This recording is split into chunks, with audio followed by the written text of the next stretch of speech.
ربنا لا تزغ قلوبنا بعد إذ هديتنا، اور ان کا یہ قول ہوتا ہے اولو الالباب کا، اے رب ہمارے دلوں کو کج نہ ہونے دیجو اس کے بعد کہ تو نے ہمیں ہدایت دے دی ہے،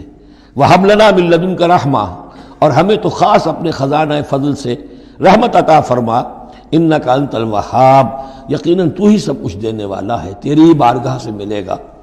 ربنا اِنَّكَ جامع الناس لیوم لا ریب فیہ، اے رب ہمارے یقیناً تو جمع کرنے والا ہے لوگوں کو اس دن جس دن میں کوئی شک نہیں ہے، قیامت کا دن، یوم القیامہ۔ ان اللہ لا یخلف المیعاد، یقیناً اللہ تعالی اس وعدے کے خلاف نہیں کرے گا، اپنے وعدے کی خلاف ورزی نہیں کرتا، لہذا جو اس نے بتایا ہے کہ وہ دن آئے گا وہ آ کر رہے گا۔ ان الذین کفروا لن تغنی عنہم اموالہم ولا اولادہم من اللہ شیئا، اب یہ ذرا تحدی کا انداز ہے، چیلنج کا انداز ہے۔ زمانہ نزول کے اعتبار سے آپ نے نوٹ کر لیا کہ یہ سن 3 میں نازل ہو رہی ہے سورہ مبارکہ غزوہ احد کے بعد، لیکن یہ کہ یہ رکوع جو ہے اس کے بارے میں گمان غالب ہے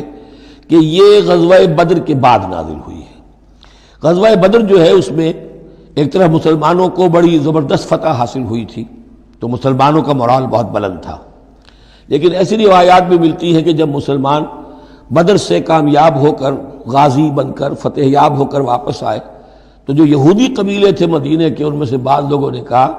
کہ مسلمانوں اتنا نہ اتراؤ، یہ کچھ قریش کے ناتجربہ کار چھوکرے تھے جن سے تمہارا مقابلہ پیش آیا ہے، اگر ہم سے کبھی بات اس کا مقابلہ پیش آیا تو معلوم ہوگا، تب دن میں تارے نظر آئیں گے وغیرہ وغیرہ۔ تو اس پس منظر میں یہ الفاظ کہے جا رہے ہیں کہ نہیں، تمام کفار اسی طریقے سے آخر کار زیر ہوں گے اور اللہ کے دین کو غالب ہونا ہے، واللہ غالب علی امرہ ولکن اکثر الناس لا یعلمون۔ ان الذین کفروا لن تغنی عنہم اموالہم ولا اولادہم من اللہ شیئا، یقیناً جن لوگوں نے کفر کی روش اختیار کی ہرگز نہ بچا سکیں گے انہیں نہ ان کے مال نہ ان کی اولاد اللہ سے کچھ بھی۔ اولئک هم وقود النار، اور وہ تو سب کے سب آگ کا ایندھن بنیں گے۔